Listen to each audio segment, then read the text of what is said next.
What's going on, everyone, and welcome to the Nobel Del Mar Racing YouTube channel.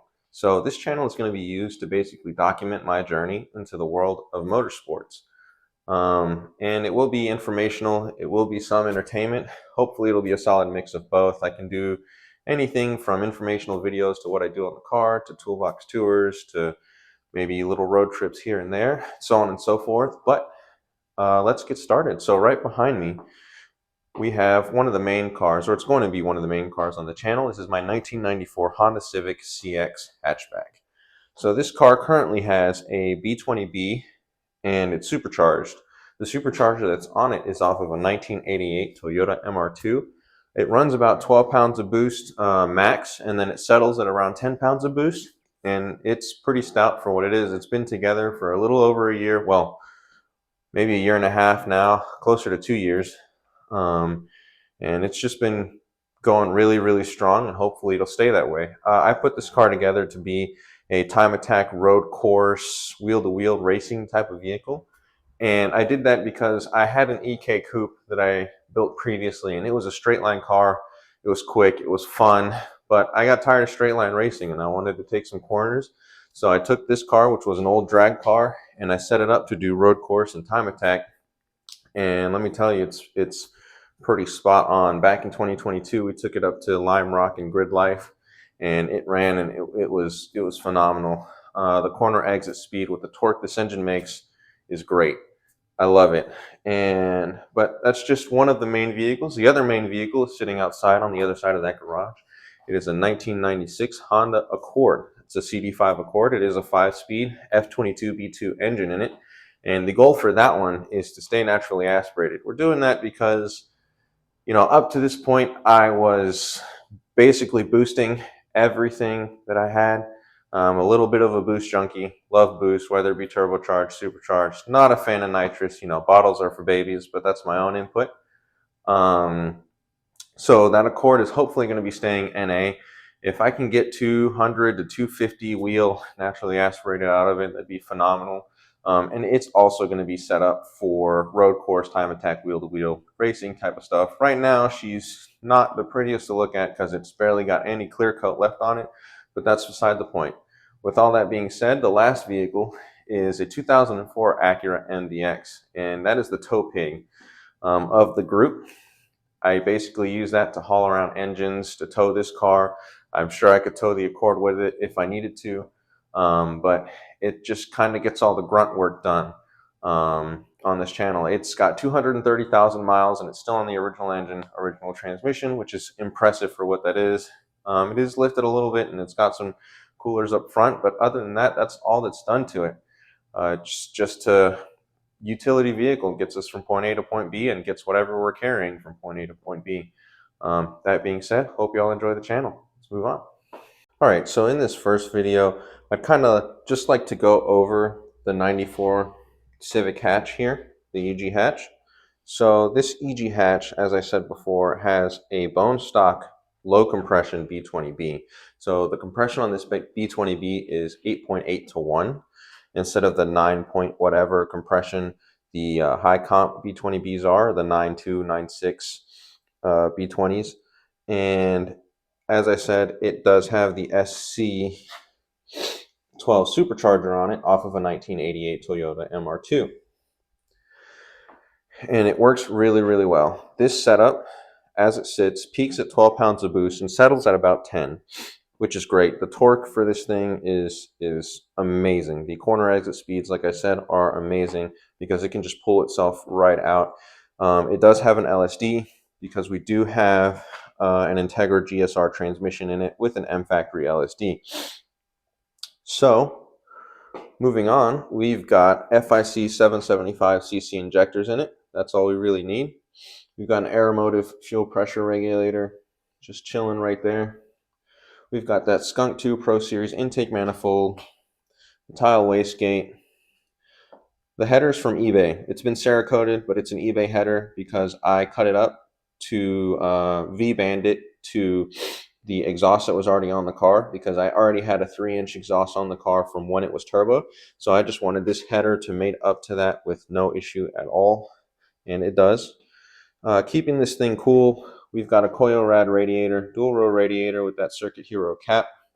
And then we've got a nice big 5-blade Spall fan in there. Now, most people opt for the 10-blade fans, and honestly, I think this factory style 5-blade pushes considerably more air and does a lot better job of cooling.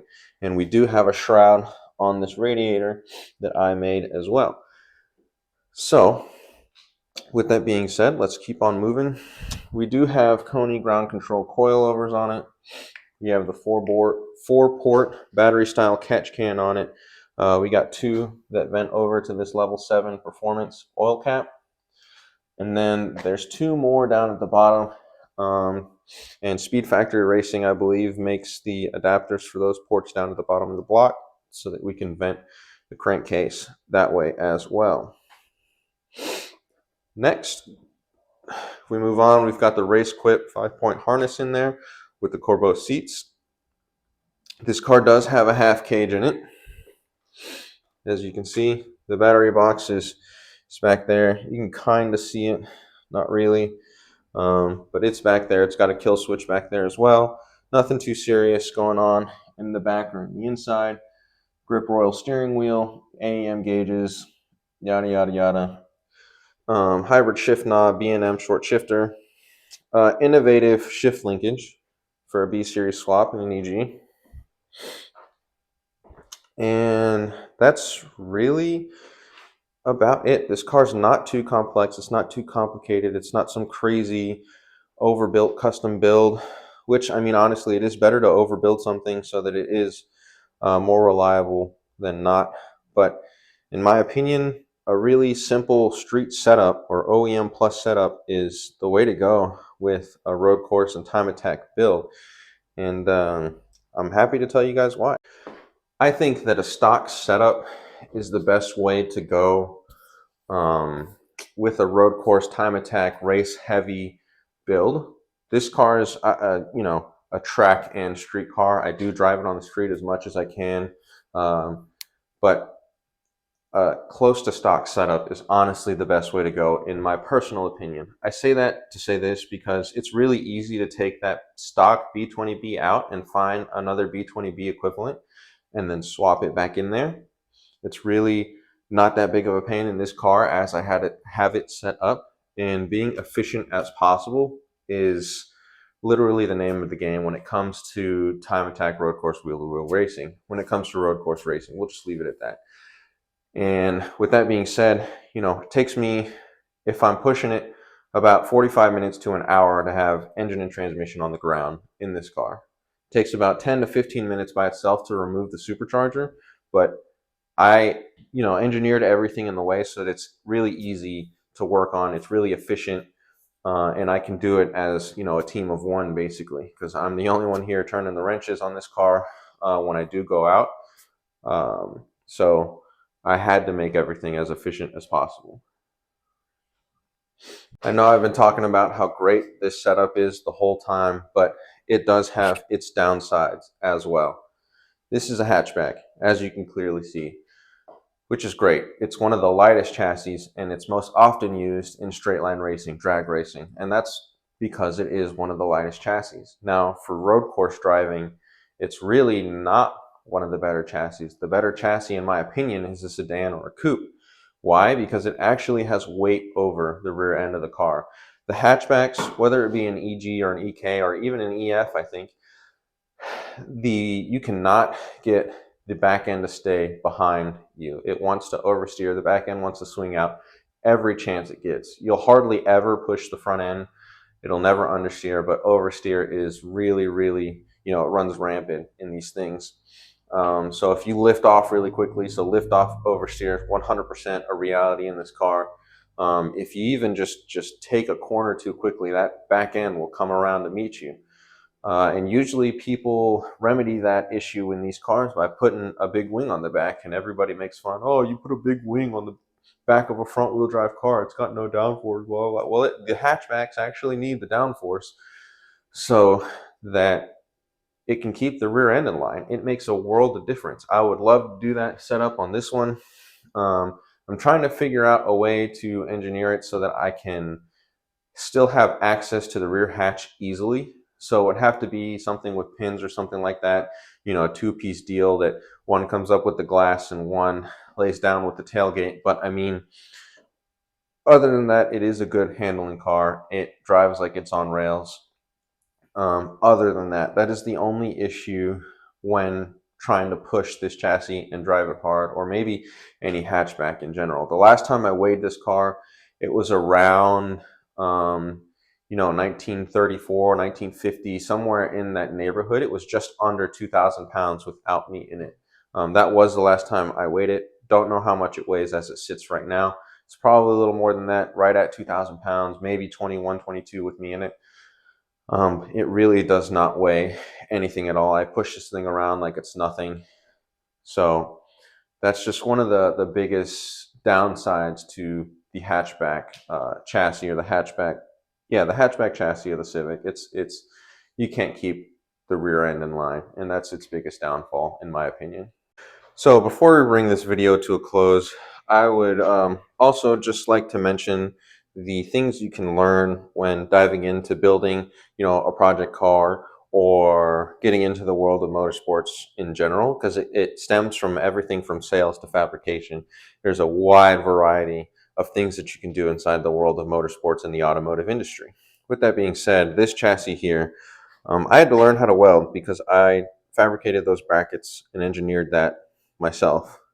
The other thing I had to learn how to do was I learned how to use Fusion 360, and I designed this throttle cable bracket right here. So this throttle cable is the stock D series throttle cable, and this is obviously a B series.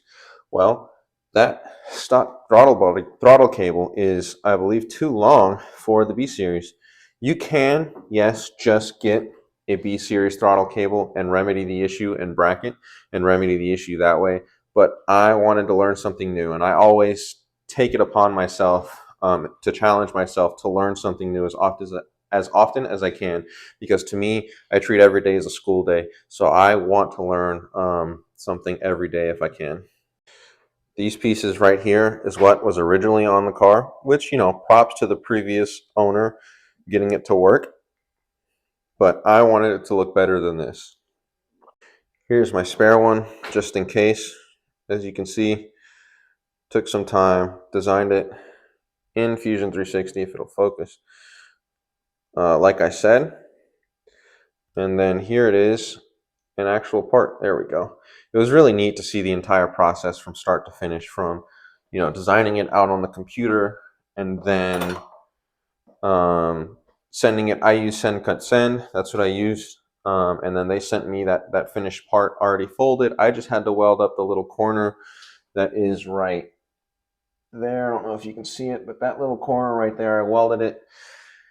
And then that's all I did, and it's been on there for a few months now, and it's been going strong. It doesn't really have any flex, any play in it, which is awesome. The other thing that I designed in Fusion 360 was this little mount. So this guy here is used to adapt a 94 to 97 Honda Accord rear view mirror onto a 1982 Honda Prelude. So the two countersunk holes are for the 82 Prelude, and the three holes right here are for the 94 to 97 Accord mirror. Now, I did that because the base plate in my dad's Prelude broke.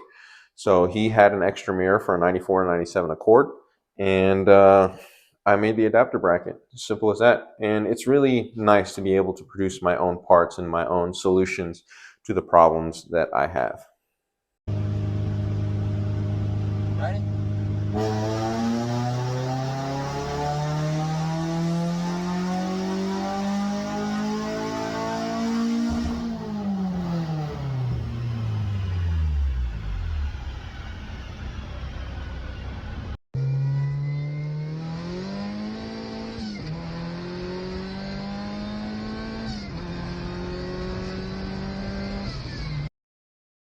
So, once again, just to conclude this episode, the first episode of the channel, hopefully there'll be many more to come. Welcome to the Nobel Del Mar Racing YouTube channel.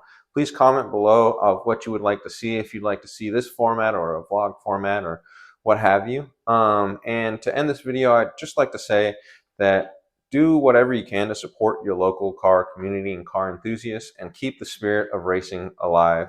I really do feel like people who are serious about racing at the grassroots level, I should add, it's kind of a dying breed. I think drifters are making a comeback, which is dope. Let's keep that up.